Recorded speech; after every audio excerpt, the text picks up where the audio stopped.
नमस्कार। प्रस्तुत है आज का चिंतन। देवर्षि नारद को परिभ्रमण काल में एक वयोवृद्ध धनवान मिला। पूजा बहुत करता था, भक्तजन लगता था।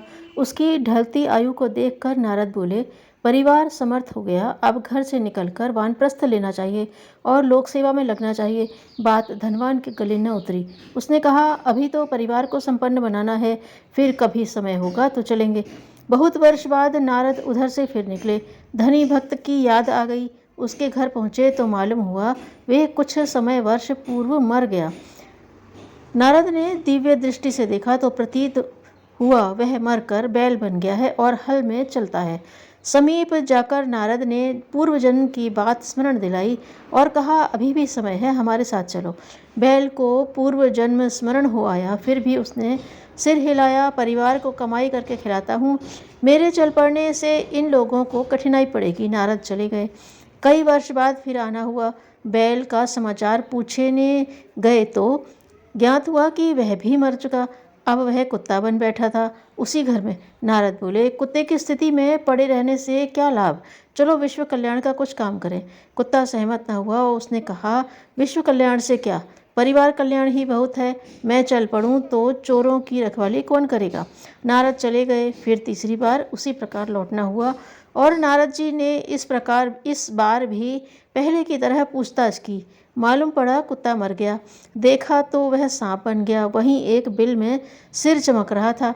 नारद उसके समीप पहुँचे और बोले, ऐसी दुर्गति से क्या लाभ, अब तो इन लोगों की कोई सहायता भी नहीं बन पड़ती होगी, चलो ना।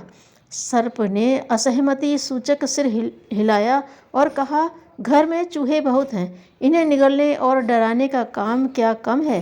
परिवार का मोह कैसे छोड़ूं। नारद इस बार भी चले गए। एक दिन सांप बिल से निकला ही था कि घर वालों ने उसकी डंडे से खबर ली और सिर कुचल दिया।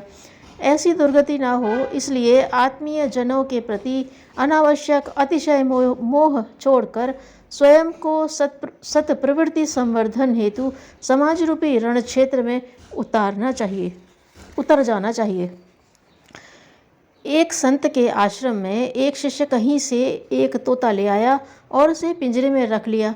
संत ने कई बार शिष्य से कहा, इसे यों कैद न करो, परतंत्रता संसार का सबसे बड़ा अपमान है। किंतु शिष्य अपने बाल सुलभ कुतूहल को न रोक सका और उसे यथावत पिंजरे में बंद किए रहा। तब संत ने सोचा, तोते को ही स्वतंत्र होने का पाठ पढ़ाना चाहिए। उन्होंने पिंजरा अपनी कुटी में मंगवा लिया और तोते को नित्य ही सिखाने लगे, पिंजरा छोड़ दो, उड़ जाओ। कुछ दिन में तोते को वाक्य भली भांति रट गया। तब एक दिन सफाई करते समय भूल से पिंजरा खुला रह गया। संत कुटी में आए तो देखा कि तोता बाहर निकल आया है और बड़े आराम से घूम रहा है, साथ ही ऊंचे स्वर में कह भी रहा है, पिंजरा छोड़ दो, उड़ जाओ। संत को आता देख वह पुनः पिंजरे के अंदर चला गया और अपना पाठ बड़े जोर जोर से दोहराने लगा। संत को यह देखकर बहुत ही आश्चर्य हुआ, साथ ही दुख भी। वे सोचते रहे, इसने केवल शब्द को ही रटा। यदि यह इसका अर्थ भी जानता होता तो यह इस समय स्वतंत्र हो गया होता। इस कारण से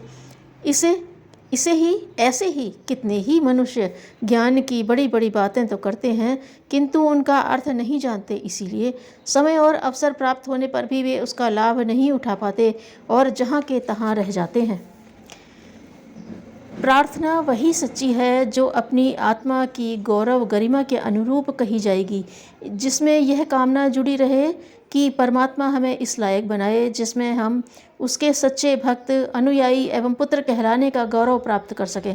प्रार्थना में ईश्वर से वह शक्ति प्रदान करने की विनती की जाती है जिसके आधार पर भय और प्रलोभन से मुक्त होकर विवेक सम्मत कर्तव्य पथ पर साहस पूर्वक चला जा सके और इस मार्ग में जो अवरोध आते हैं उनकी उपेक्षा करते हुए अटल रहा जा सके।